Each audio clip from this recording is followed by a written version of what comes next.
What's up, Ryan, man? you're here. Good morning. Oh, I We're think we're live. good. I think we're live. Got our two people here. I'm bouncing around. I'm not even ready for this, but we're here.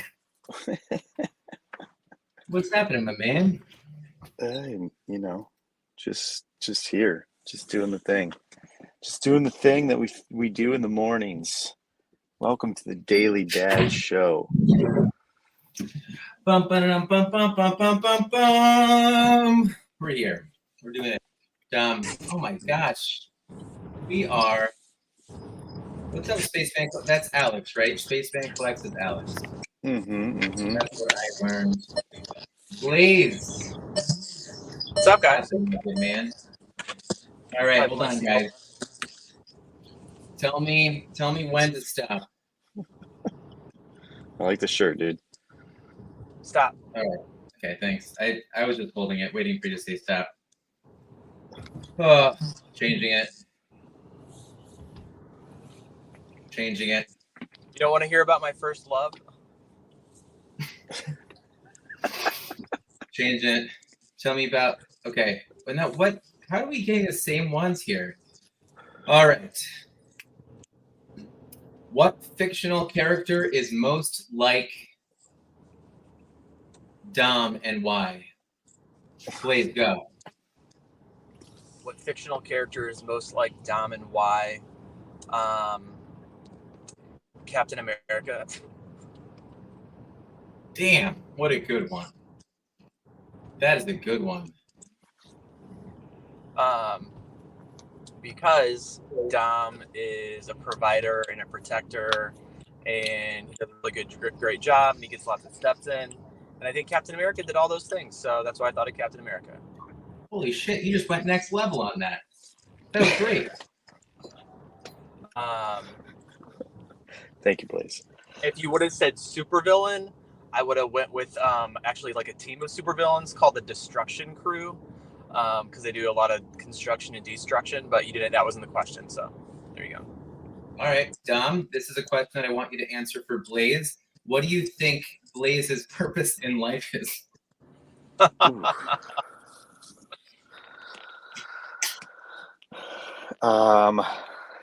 don't know, man. I think Blaze has infinite purpose. I love that. I mean, I kind of think we all do, but yeah. I thought you were looking gonna dapper. I thought you were gonna say MOB. What's MOB? Money over babies.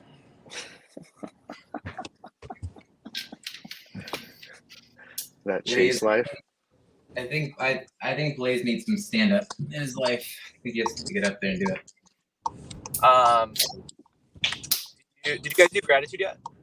Nope, that's what we're about to do right now. You want to start us off? Yeah. And Couch, let us know what we got for gratitude today. Yeah. Couch. Where's the gratitude at? Where's it at? I found out that my son told my wife to break up with me. So I asked him. I confronted him today. The competition, and I said, "Hey, should I break up with Mom?" And he's like, "Yeah." And I said, "Why?" And he's like, "So I can marry her." And I was like, "Huh." And internally, I'm thinking, "Man, I don't know if this is gonna work out." But then, I have my out now. Just kidding. I love my wife. I'm not trying to get out. But my thought was, well, where am I gonna live? And he was like, "You can just stay here." I'm like, "I can't stay here if I'm breaking. You don't break up with someone." And I mean, but I'm just thankful that we had those fun conversations. Kids are funny. Yeah. Wait, which son was it? Older or younger? It was Bryson. Middle 6-year-old. Did you feel like you needed to like step up as a husband and show him how great of a lover you can be to your wife?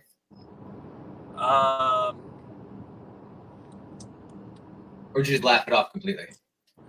I think I said he got stuck at the part where I said I can't live here if me and Mommy broke up, and then he changed the conversation. So I think right now we're okay, but there is a friend on the bus, and I mentioned this person's name this week, and he just completely shut down. Because I think I was talking about one of his crushes in front of his other crush. I don't know if you've ever been in that situation, but it's hard to navigate. Got it. I hear you.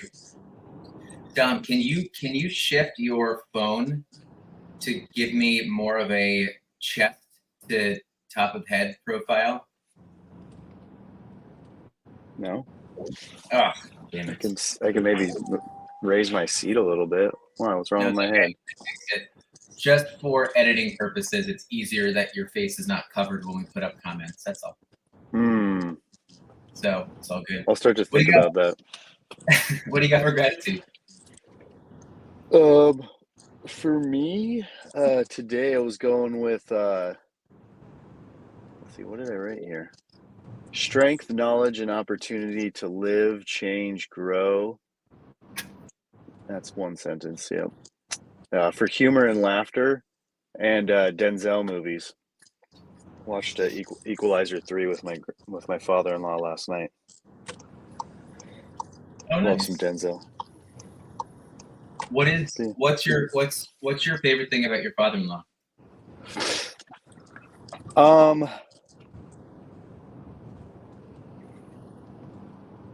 don't know. He kind of gives me off like a good stoic vibe too. Like he's very there, and he's watching more than he's participating. He's like kind of soaking it all in, and he seems to be a relatively happy guy. Not taking anything to heart or too serious. Like I don't think I've ever really seen him angry or deeply upset or anything like that. I mean, opposed to like the loss of his parents, but yeah. That's awesome, man. I know that you are close with them. I think it's pretty cool. I just had my gratitude for a second. What was my gratitude? Gratitude. Well, first of all, it is 150 days of executive streaming for Daily Dads. 150 days. That's a lot of days. And I just want to say, I love you guys. Thank you for being here. Thank you, everyone. We got Ron Jordan in the house today. Who is also, we have Alex here right now. Alex, if I can, I met Alex here in New York, and and good job to you guys too. I mean, I'm just so incredibly grateful to have this space to come here. So, Craig, I say it definitely not as a win for us, but it's a win for, I think, everyone right now. So I'm just, I'm incredibly honored to, again, have this space right now. I think it's so amazing. So thank you for that. Alex, I met in New York, and Alex was like, "Hey, Ryan, what's going on?" I looked at Alex and I pointed him in the face and said, "Who are you?" Because I just wanted to like cut through anything I didn't know. I wanted to make sure that I understood who he was, and he introduced himself. So I'm grateful that Alex and that people in our community can walk up to each other and just be like, "Hey, what's going on?" and kind of break through any of the small talk and kind of understand where each other's coming from. So it's awesome. It's awesome. Oh, but good stuff. We're coming up to like holidays, guys. Oh yeah. November 1st, Christmas. Blaze, what's your Halloween costume? Why do I feel like you're like a go all out dad? It's one of those things where I don't get too into it because it's one of those things where like as soon as you like there's like this brick wall between me and a costume, and once like even like there's a crumble from the brick, like I just go full on hulked out. Oh really? Yeah. And you have 3 kids. Yeah, but my daughter's like deep into it, and so like I'm living through her right now. Like she's doing a zombie costume this year, and I'm like, I could be the dad. I could like really rock this, be life changing. But I don't know. One of the kids is a minion. Maybe I'll be a minion. Have you guys ever done like the family thing? No. Have you guys? Yeah, we've done it a couple of times, but not in a while. I think we did like Ghostbusters one time, or I don't know. It's usually around the baby. Like it'll usually just be the baby, whoever's the youngest at the time, and then and then the parents, and then we'll always try to get one of the older girls, depending on what age, to get them to join in. Yeah, it's a good time. How about you, Ryan?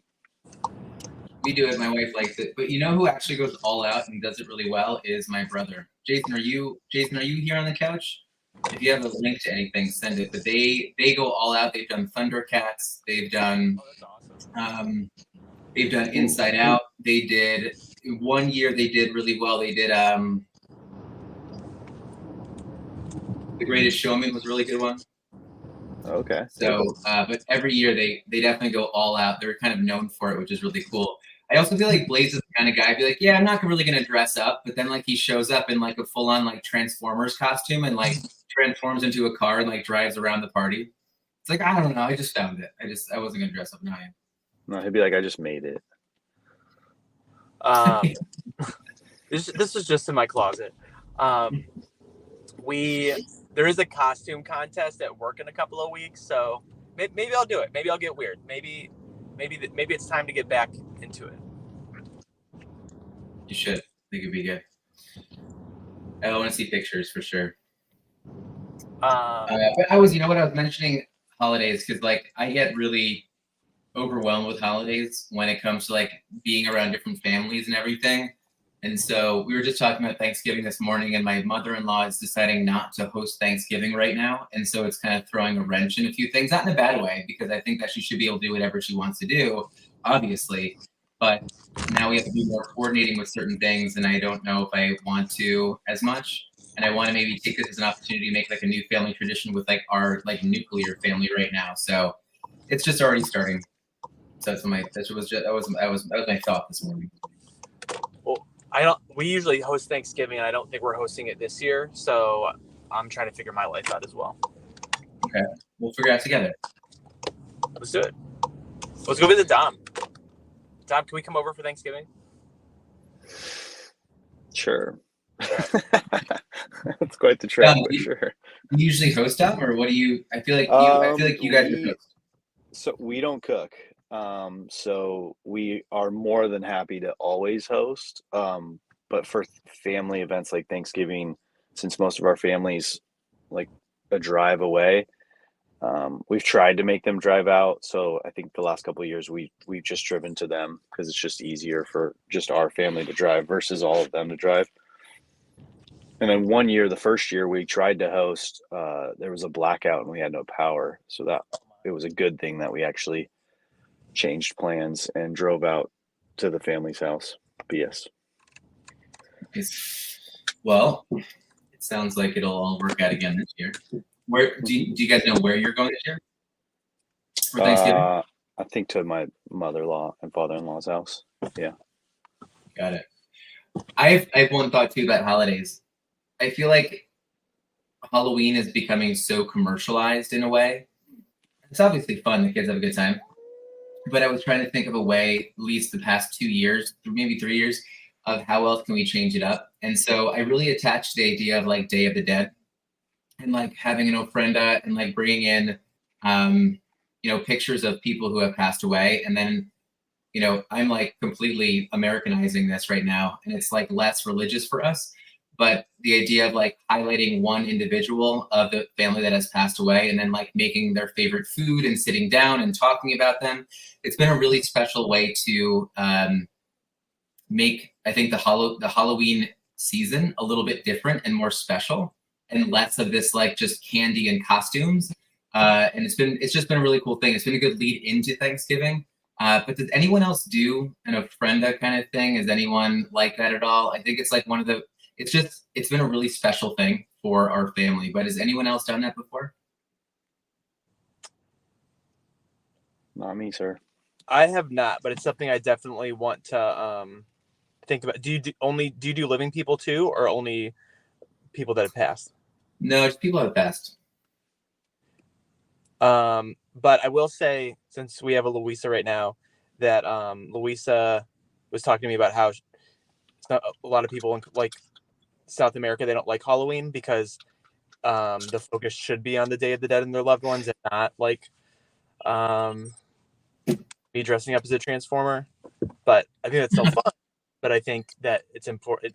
It's just, I think it's something like culture just like really has me thinking for that. Well, if you guys know of anyone that does do Day of the Dead well, I'd love to learn more about it. There's a cool store in our neighborhood that is like a Mexican store.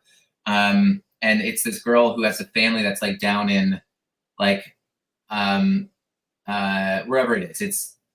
It's not Mexico City, somewhere else around there.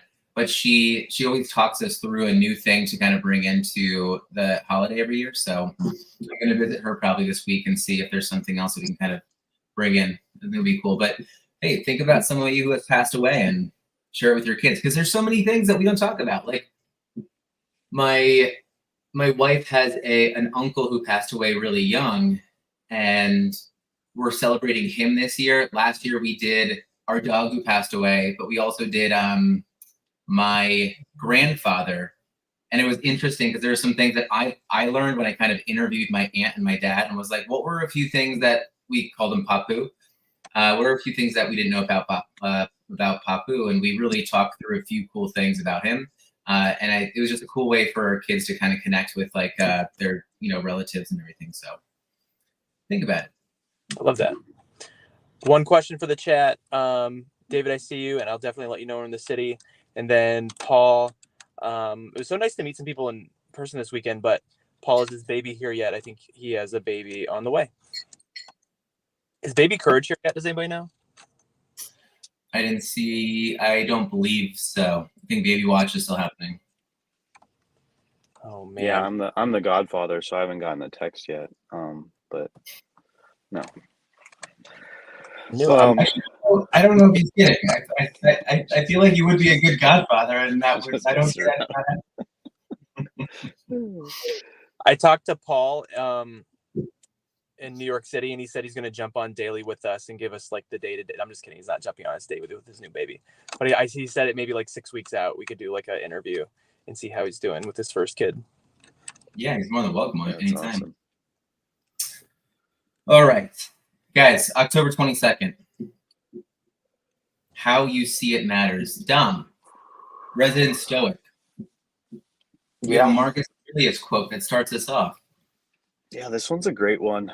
I mean, it's a great one to just know and start figuring out how to practice yourself. And, it's a good thing to like kind of relay this idea to your kids when they're having, trouble, or when they're having an issue with their siblings or with themselves or with their friends. It's kind of like something that I've been pushing pretty hard on my kids, or not pushing hard, but like it's kind of my go-to response right now is like, the focus on what you control, and like how you take it is how it's going to affect you. Like you don't have to, it doesn't have to be bad. Like you're not actually hurt. Your mind is just making you think that you're hurt, or that person insulted you, and you're giving away your power. Like it's your mind is your power. So like you control it in a way, like once you learn to control it, and you have the power to just take an insult and just let it not hurt you, versus letting it hurt you and giving the power to the person who's being mean to you, and who knows why they're being mean to you. Like they have their own stuff going on, why they're choosing to hurt you or make your day. So yeah, I love this one. I love stuff like this. Perspective. What do you guys think? I think about people taking things too personal, and thinking that many times that people think that someone is doing something because they want to harm them. And it's possible that it definitely happens, but I think that a lot of things happen because of the problem that someone else is having, the challenge that someone else is having. It's not really about them. It's not about, our kids. If a teacher scolds them, or a parent yells, or something else, I think that a lot of us, and I think that a child's brain, as they're developing, they need to remember and be taught that whatever just happened to you is likely not a a personal attack, that something else is going on with that individual. And so as I was trying to kind of figure out how to connect that thought for a second, but like with Marcus Aurelius, where it starts off, like you can choose to make this more about you, or you can choose to make this about just what that moment is. And you can make sure that you don't feel personally attacked by it. Like, you know, Blaze, if you called me up and yelled at me, I'd be like, you know what? What's going on with you, buddy? Right? It's like, I don't want to be delusional, but I think it's definitely important for us to realize that your anger might not be exactly geared towards me, that something else is going on. And maybe I set something off, but, you know, it's not 100% about me. And I think that that's something I want to teach my kids, that, you know, if I'm angry or I'm mad, or your sister hits you, or, you know, your friend is not, I don't know, she's not having any friend issues right now. But I always just want to make sure that they know that the world is greater than them. And for you to think that you are the issue with other people, it likely isn't that. And that we need to be able to stay strong enough to know that we can help that person out. It's not about us. And I think it just makes them more resilient. So that was my thought as I read it. I love that.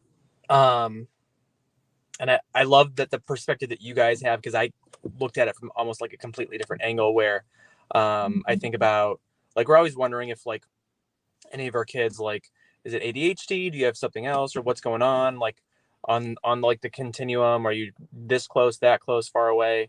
But then also what this made me think about, regardless if they have something or not that's like diagnosable, like that doesn't define them as a person. And like looking at it from the perspective of, because I think the first thought for me is like, oh, something's wrong with my kid. And it's like, it's only something's wrong with your child if that's the narrative that you're going to have about it. Because there's pros and cons of anything in life. And so my next thought was like, I think about like breakups or something like that. And it's like any of these things that happen in life, it's like that moment doesn't define you. And also there's like different ways to look at it. So lots to unpack, but I think I always like the thought-provoking ones where it's like I'm almost speechless because it just opens up such a huge conversation. I have a question. It's not formed though, and I feel like I don't want to just start talking. Well, while you form that, I just want to say I'm so happy to have, and I think we said hi to Ron Jordan, but I was so nice to connect with him, and he was talking to me about Rug Radio and stuff. So I thought that was very interesting. And funny story, as you're forming your thought, Ron's, I'm pretty sure it was Ron's wife, was very, very, very taken back that I was drinking coffee without a lid on it, like hot coffee just from Starbucks, in line around a lot of people. Because I just hate lids. I think lids ruin the taste and the flavor of the coffee. And so later that night I went to her and she's like, "You're not going to believe that. I just spilled coffee everywhere." And she's like, "Oh, I got you so good." And then I was like, "Just kidding." So it was a lot of fun. That is a hot take, that a lid ruins the taste of coffee. It's a protector. It's like a Jimmy cap for your cup of coffee. Like I could do without it. Now I just feel like us drinking coffee. Wow. Maybe I went too far. I'm sorry. I there's what was your question that you were forming, Ryan? I always love how prudish Blaze gets around toilet humor. Although like he really does. But it's cute. It's cute, man. Blaze, how do you feel about go ahead. My thoughts, just when you start to feel, kind of going back to feeling like the world is maybe, I don't know, that people are saying certain things, or that you have to kind of get some perspective. Who do you guys reach out to? And are you teaching your kids to reach out to kind of people to get some perspective? That was something I was not taught as a kid. Hey, if you're feeling this way, talk it out. Let's sit down. Go to this person for some help. Where do you guys go for that?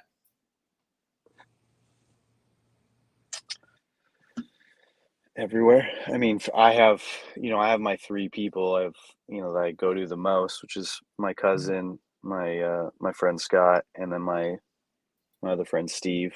You know, I also have my wife. I have you guys every morning. So, you know, there's just people everywhere. For me, I'd probably say my dad. If it's not family related, I will talk to my wife about it. And I think if you guys don't know, Dom, Ryan, and I have like a fun little group chat. And I go there at events sometimes. I don't have a professional mentor, and I kind of wish I did, but also like I think I have a different view on healthcare than a lot of people, and probably need to go to therapy about it. So that's where I'm at. I'm gonna say this. I feel like it's like a hot take. No, it's not a hot take, but it's a realization. I don't think I've ever had a person or a group of people to actually turn to in moments like this. So this is probably one of the first times in my life I ever did. At 41 years old, almost 42 in January. Damn. In my life, I've actually had people to turn to and feel comfortable enough to do it. Even though people have like mentioned, you know, hey, reach out to me. It's never felt actually comfortable. So whether it's like our community or just, you know, you two in particular, I've never felt like I had it. So it's a pretty cool feeling to have that finally. I'm gonna cry. Yeah, that's awesome. Don't cry. Don't do that. It's never too late, though. No, it's not. I'm also not saying it to get emotional. I'm saying it as a more from the standpoint of our kids, where, you know, I never saw my parents talk things out, or I never saw my parents go to someone, and they may have been, to go talk something out or kind of get a perspective. But I really want to make sure that my girls are in that mindset, that if they're having a hard time with a friend, or they're having a hard time, like, how do we talk it out? How are we able to, you know, where can they reach out? So I want to make sure that I'm thinking about that. And I'm not saying that I didn't have anyone to reach out to, because I could have if I wanted to. I just never did. And so I'm not saying it in a sad way. I'm just saying it as a realization. But I just, you know, coming back to our kids, that's what I want to make sure that they're not falling into. It would hurt me to know that my kids they get into their 30s, and all of a sudden I realize that they didn't have anyone to talk to. That's all. So I think it's good. I echo that, and I just want to say, because we've moved around a lot, and I think this is such a great group, because even if I move again, like, it doesn't matter. That's the joys of Web3 and the internet and all that stuff. So I want to say, Alex, I see this. Alex, I go introspective. That's like, I've always justified my reasoning for not reaching out to someone and talking it out, because I was like, well, I'm so introspective, or I'm always thinking through things, or it's how my brain works. And I think it's great, but I've always justified, like, I'll figure it out. I have in the past. And I think that it's only been something that's kind of I got in the way of myself. And so I think, like, seeing some things that I've been able to kind of like talk through, or just mention and be like, oh, stuff, like, even when I talk with binge eaters in my practice, that's something I tell them is, don't let those thoughts get in your head, because the person that talks to you the most is yourself, but your thoughts become so toxic, right? I shouldn't have done that. You're a bad person if you do. You just did that. You are a bad person. My God, why are you continuing to do this, right? The thoughts keep going and going and going. So if I had to go back, I would say I would stop justifying introspection as a superpower that I kind of thought that I always had. So that's where I'm at with that thought.